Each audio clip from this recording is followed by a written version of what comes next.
Assalamualaikum warahmatullahi wabarakatuh. Pemirsa, hidup itu tidak linier.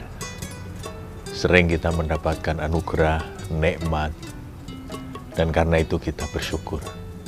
Tapi di saat yang lain, kita mendapatkan cobaan, kita mendapatkan ujian, dan karena itu kita harus bersabar. Begitulah kehidupan, wa tilkal ayyam nutawiluha bainan nas. Firman Allah di dalam surat Ali Imran.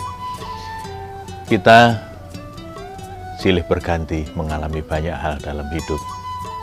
Karena itu, di samping kemampuan bersyukur, orang hidup juga perlu berlatih untuk bisa bersabar. Dan syukur dengan sabar itu sebetulnya seperti dua sisi dari satu keping mata uang yang sama. Kalau orang sudah bisa bersyukur, insya Allah dia bisa mudah untuk bersabar. Begitu juga sebaliknya, kalau orang sudah bisa bersabar, menjadi tidak sulit bagi yang bersangkutan untuk bersyukur. Dalam Al-Quran, banyak ayat yang menyebut soal sabar. Tidak kurang dari 103 dalam berbagai bentuknya, sabar disebut di dalam Al-Quran. Artinya apa sabar ini? Sabar itu adalah kemampuan untuk menahan pada saat menghadapi ujian. Mungkin menahan amarah, menahan kekecewaan. Orang bisa tetap tenang, orang bisa tetap cool, orang bisa tetap stabil ketika menghadapi kesulitan. Maka ada yang menyebutnya sebagai resiliensi, kemampuan atau daya pegas.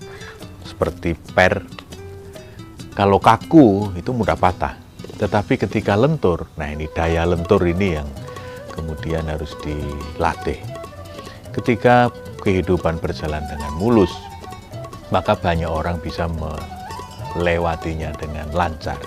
Nah, ketika kemudian penuh dengan gejolak, banyak dinamika, nah hanya orang-orang yang bersabar, yang bisa tetap bergembira ketika sedang mendapat ujian. Allah dengan sangat tegas menyampaikan bahwa dalam hidup kita akan diuji dengan macam-macam. Walanabluwannakum bisyai'in minal khaufi wal ju' wa naqsin minal amwali wal anfusi wat thamarat wa basyirish shabirin. Kita diberitahu oleh Allah dengan ujian apapun, kekhawatiran seperti dalam pandemi sekarang ini, mungkin kekurangan secara ekonomi, bahkan ada yang meninggal, saudara-saudara atau sahabat-sahabat kita. Tapi kata Allah, beri kabar gembira pada orang-orang yang sabar. Itu artinya apa? Hanya orang yang sabar, yang bisa tetap gembira, bisa tetap happy ketika menghadapi berbagai dinamika kehidupan. Karena dia menyadari betul bahwa di balik kesulitan, itu akan selalu ada kemudahan. Inna ma'al usri yusra. Ma'a itu bersama, berarti dekat sekali. Setelah kita mendapatkan kesulitan, Allah pasti akan kemudian di saat yang tidak jauh dari situ, Allah menghadirkan kemudahan. Tetapi di ayat yang lain, Allah berfirman, Inna ba'dal usri yusra. Ba'da ini menunjukkan ada jarak yang mungkin agak jauh. Karena itu bisa jadi hikmah yang kita nikmati, atau kemudian kemudahan yang kita rasakan itu hadirnya agak jauh. Nah, di sini yang kadang-kadang orang menjadi tidak sabar ketika menanti datangnya kemudahan. Ya Allah, ini kesulitan kok nggak pergi-pergi.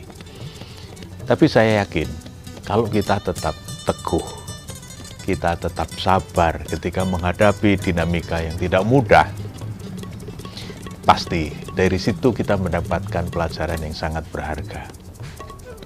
Kita bisa mengambil pelajaran apa yang salah, apa yang kurang sempurna, dan di situ kemudian ada langkah-langkah untuk menyempurnakannya. Karena itu pemirsa, jangan takut dengan ujian, jangan takut dengan cobaan. Karena itu bagian dari kehidupan yang tidak bisa kita elakkan. Ada saatnya kita suka, tetapi ada saatnya juga kita duka. Malah dalam Hasanah Sufi ada sufi yang punya pendapat begini, Tuhan bersemayam di atas singgasana luka. Berarti apa? Ketika kita sedang terluka, ketika kita sedang bersedih, ketika kita sedang kecewa, justru di situ waktu yang paling enak sekali bagi kita untuk mendekat kepada Yang Maha Kuasa. Tanpa terasa kita ditarik untuk mengingat Allah. Yang mau ingat siapa lagi kalau kita sedang menderita, kalau tidak ingat kepada Allah. Karena itu, pemirsa, kebahagiaan akan selalu hadir jika suka dan duka kita nilai sama. Sampai ketemu lagi di lain kesempatan. Assalamualaikum warahmatullahi wabarakatuh.